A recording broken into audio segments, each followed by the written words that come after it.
Hey there, Northwest Precision here. Just wanted to quickly show you guys something that I converted to just recently, and that is the American Rifle Company M10 rings. This is a 30 millimeter version, but I've converted to these rings for a couple reasons. The biggest one is just how incredibly overbuilt they are. These are extremely stout rings. They clamp down really well on the optic. They don't dent the main tube. They don't do any damage to the scope, which is really nice. I haven't had many rings that have damaged the scope, but that sight mark over there, excuse the mess, but that sight mark over there actually has had a set of Night Forces on it.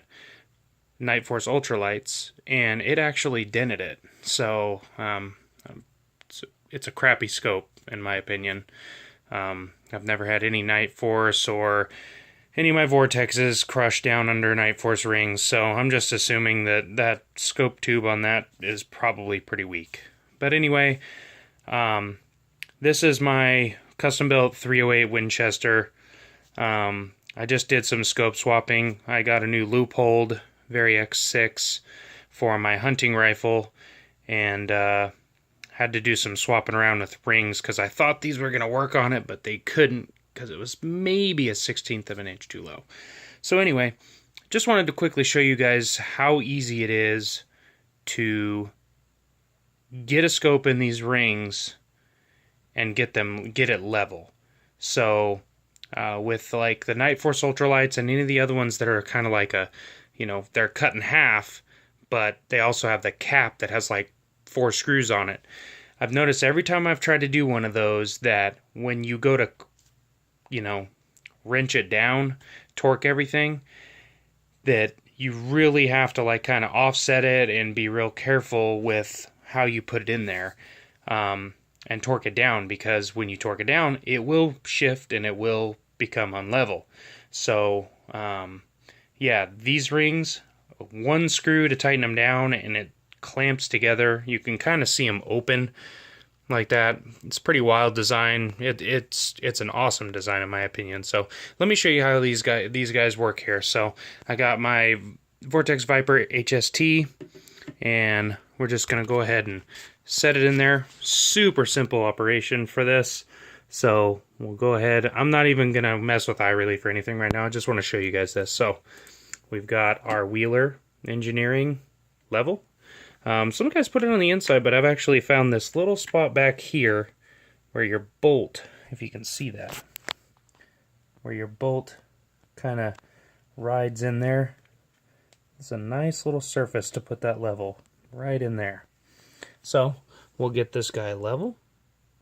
Let's see if I can do this one-handed for you guys. It's kind of hard.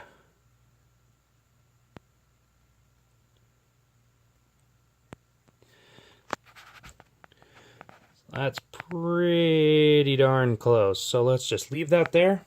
We'll get the other piece right here. Put it on top. Obviously, that one's pretty level. This one is so not. So, give it a couple taps, and we'll get really good. Beautiful. Okay, so I'm going to leave it like that.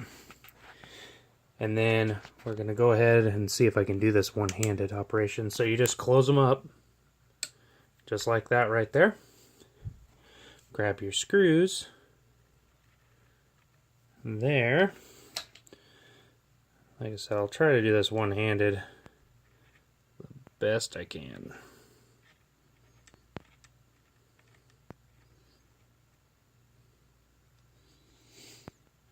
Let me get this other screw here. Get it kind of started.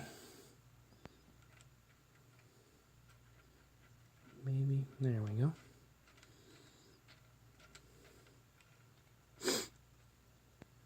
Okay. So I'm just gonna put a little bit of clamping force on it right now. I got this set at like 15 inch pounds. Just enough to get it snugged up. These actually are 55 inch-pounds, so they go pretty wild. Okay, so notice that it's not level there, but if you look down here, it's also not level there. So let's go ahead and level it back up. This is how confident I am in these rings. I know that if I level this, when we go back up top, it is going to be level. So right there you can see it's right in there. If you look back up here, it is exactly back to level. So like I said, guys, this is the biggest reason I love these rings, is that setup is super simple. One screw operation to clamp them together and get the scope mounted in there. As you can see how just super solid they are.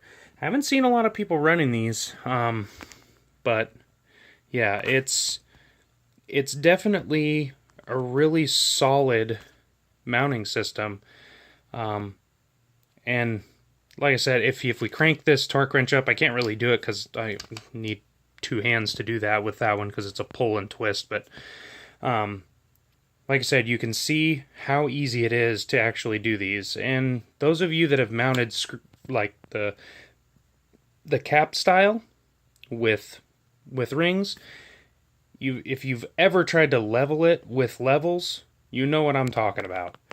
So maybe next time you guys are thinking about buying some new rings for any application really, you may want to give American Rifle Company a try and see how you like them. I absolutely love them. I run them whenever I can. They're about $175 to $180 for the set of rings. I know that's a bit of money. Some people are more budget minded, but honestly, these are what's holding your optic. And if you've spent any amount of money on a good optic, your optic is only going to be as accurate with a well built foundation, which is what you're doing. So keep that in mind when you're trying to be more budget conscious. Just make sure that you think about that before you buy those cheap rings and, go the cheap route. I've done it before, and, there are some rings out there that are budget friendly and they work really well, but yeah, this is definitely a great way to go. I've got a couple sets of these. I really like them. So just thought you guys might want to see some of the rings that I run and why, and the ease of mounting them up. So like I said, as soon as I go to torque these down 100% to where they're supposed to be, I won't have any issues with them.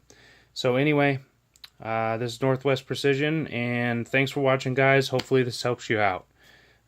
Stay tuned for some more. Might do a little more review on that Loophole Variax 6 and see what happens there. So appreciate it again, guys, and good luck out there.